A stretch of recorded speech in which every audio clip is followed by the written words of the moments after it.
हमने रीसोल्ड कर दिया, मेन नेटवर्क आईसी को हमने बदल भी दिया, फिर भी नेटवर्क नहीं आया। तो अब हमें क्या करना है, 1 2 3 4 5वीं लाइन का 6, 1 2 3 4 5 6 ये वाला, इस पे आ रहा है। फिर इस लाइन का भी 6, 1 2 3 4 5 6 ये वाला, ये इससे पहले वाला ये, यानी कि सीपीयू से क्या है, लाइनें सही है। क्या आप भी मोबाइल रिपेयरिंग सीखना चाहते हैं बिना टाइम बर्बाद किए? सिर्फ 45 दिनों में बने एक्सपर्ट।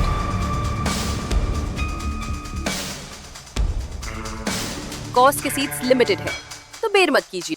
अब हमने क्या किया कि भाई हमने जब चेक किया 2G भी चेक कर लिया, ठीक है, किस पे भी पावर डेटा आ रहा है, पावर है, क्लॉक डेटा है, ठीक है, और RX-TX की लाइन है, ओके है। 4G को भी चेक कर लिया, ओके है। 5G को भी चेक कर लिया, पावर, क्लॉक डेटा और N78 की लाइन है, सही है।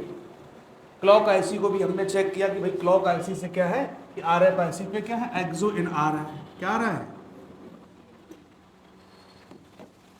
एक्सो इन पहुंच रहा है, ये भी हम लोगों ने चेक कर लिया।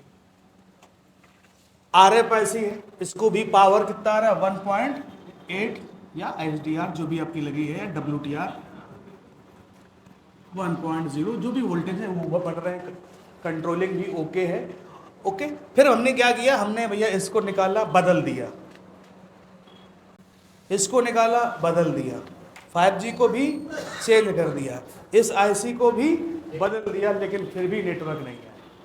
पहले तो टेस्टिंग में ही सही थी, मन नहीं भरा तो हमने क्या कर दिया, बदल के भी देख लिया और फिर भी नेटवर्क हमारे नहीं आ रहे हैं। यानी कि हालांकि चेक करने की जरूरत नहीं पड़ेगी, जब आप चेक कर लेंगे भैया वोल्टेज आ रहा है इस पर, ठीक है, क्लॉक डेटा की लाइनें सही है, ठीक है, बैंड की हमारी लाइनें सही है, फिर भी नेटवर्क नहीं आ रहा, तो आपको बदलने की क्या जरूरत भाई, जो रिक्वायरमेंट है उसको मिल रही है लेकिन नेटवर्क नहीं आ रहा है। इस कंडीशन पे हमने रीसोल्ड कर दिया, मेन नेटवर्क आईसी को हमने बदल भी दिया, फिर भी नेटवर्क नहीं आया। तो अब हमें क्या करना है, अब हमें चेक करनी है बेस बैंड की लाइन। किसकी लाइन चेक करनी है, बेस बैंड की।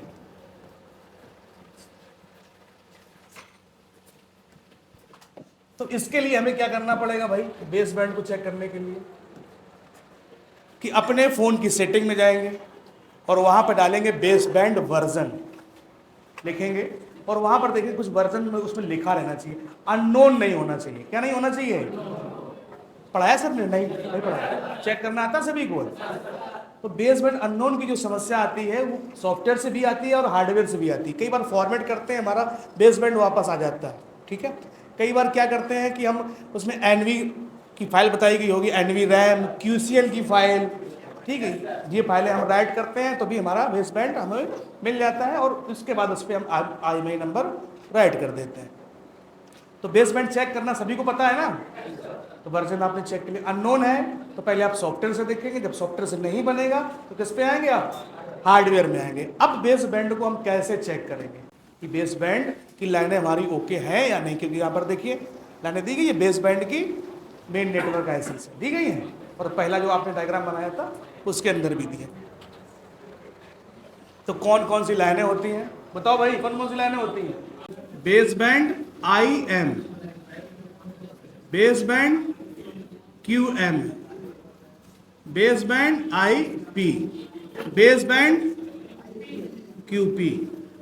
कितनी लाइनें हो गई, 4 लाइनें हो गई जाके। तो आपको किस तरीके से काम करना है, इसके बाद दो लाइनें और बढ़ा लीजिए कि लगे हाँ तो इनको भी हम लोग चेक कर लेंगे।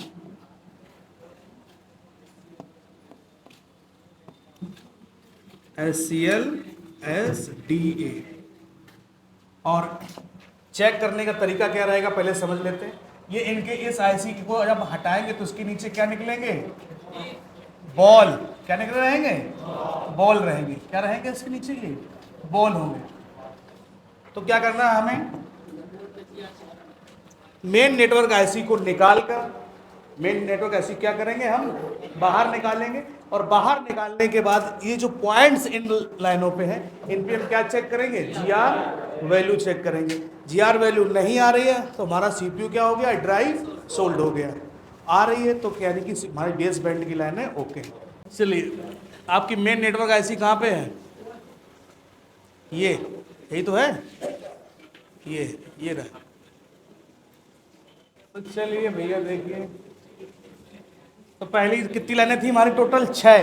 कितनी है, ये क्या है डेटा, ये क्या है क्लॉक, ये है पेट डिटेक्शन, ठीक है। आपको अब लाइनें वो देखनी, तो पहले की 2 हो गई क्लॉक और डेटा, ठीक है। इसके बाद आ जाओ यहाँ पर डेटा 1, डेटा 2, एक्सो इन, जीएसएम, फेस वोल्टेज, बीबीआईपी मिल गया। देखिए बीबीआईपी तो पहले 2 हो गए जाके, इसके बाद ये दूसरी लाइन पे 4 नंबर, जीपीएस, जीपीएस, ग्राउंड, बीबीआईएम। जहाँ सर इधर थोड़ा देख लीजिएगा, तो 1 2 पहली लाइन की कौन सी होगी 1 2, दूसरी लाइन की चौथा हो गया, तीसरी लाइन की कौन सी होगी जाके 1 2 3 4 5 6, पहले 2 फिर 4 फिर 6, 4 और 6। इसके बाद आगे आते हैं जीपीएस, ग्राउंड, बीबी क्यू एम क्यूपी, तो फिर फर्स्ट 2 फिर 4 फिर क्या हो गया 6 और फिर 5 और 6। इस तरीके से हमें चेक करना, जिस पे बीबी लिखा है समझे वो लाइनें हैं हमारी, बेस ये नहीं है, तो एक ये हो गई जाके बेस बैंड क्यूपी, और ये बैंड की लाइन हो गई जाके बेस बैंड आईपी, ये भी किसकी हो गई बैंड की हो गई, ये बेस बैंड की हो गई। बैंड की लाइनें अलग हैं और बेस बैंड की लाइनें अलग हैं, ठीक है। तो कौन सी हो गई था कि पहले 2 हो गई, फिर 4 नंबर हो गई, फिर 6 नंबर हो गई, और फिर क्या 5 और 6 हो गई, और इसके बाद 2 3 4 5 6, फिर 6 हो गई, और फिर 1 2 3 4 5 6 6 6, ठीक है। चेक करो,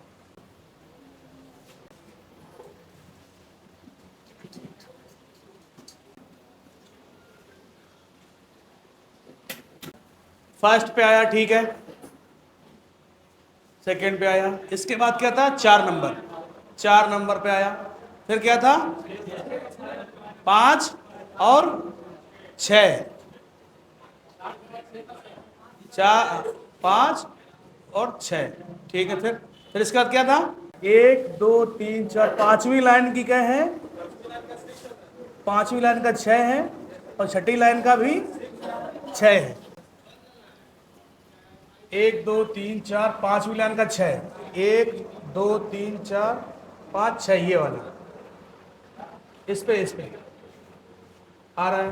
फिर इस लाइन का भी 6, 1 2 3 4 5 6, ये वाला, ये इससे पहले वाला ये है। यानी कि सीपीयू से क्या है लाइनें सही है। अगर किसी में भी अगर जीआर वैल्यू नहीं आती तो क्या होता है सीपीयू इवॉल्व करना पड़ता है। लाइनें अलग अलग है, कोई दिक्कत नहीं, रीडिंग आनी चाहिए कहने का मतलब। अगर नहीं आएगा तो पॉइंट क्या है ड्राई सोल्डर, कार्बन वगैरह लगा है। तो ये है कि हमें सीपीयू पे काम करने की जरूरत नहीं पड़ती है। पहले हमारे लिए आसान कौन सा है, WTR लगाना कि सीपीयू लगाना। चलिए इधर देखिए, ये रही आपकी मेन नेटवर्क ऐसी कॉपी किया, U3000 डायग्राम दिया है। इधर देखिए ये बेस, ये आपकी आईसी है आपकी WTR, और यहाँ पर देखिएगा ये लाइनें हैं PX बेस बैंड IP, और हम क्लिक करेंगे तो देखिए कहाँ पे गया है U1101, क्या है CPU लगा है, और इनके बीच में देखो क्या लगी, क्वाइल लगी है, क्या लगी है, और लिखा है R। बड़े गजब आदमी है यार, ये सिंबल बनाए हैं क्वाइल का 33 नैनो हेनरी, 33 नैनो हेनरी, और यहाँ लिखा है क्या है R। 1401, 1402, 1403, 1404। कुछ फ़ोनों में डायरेक्ट होती हैं, क्या होती हैं? डायरेक्ट लगी हैं। जैसे यहाँ पर हम फिर से वहीं पे आते हैं, जैसे यहाँ पर कहाँ है क्लॉक डेटा। क्लॉक डेटा, किसी क्लॉक डेटा है तो इस पे कंपोनेंट क्या है? Not fitted. क्या लगा है? क्लिक करेंगे, देखिए डायरेक्ट आ गया। RFFP clock data direct CPU से कनेक्टेड है U11। उसकी लाइन में क्या लगे हुए हैं? 4 वो लगे हैं कॉइल्स। चलिए देखते हैं। CPU के बगल में लगे हैं 1401, 2, 3, 4।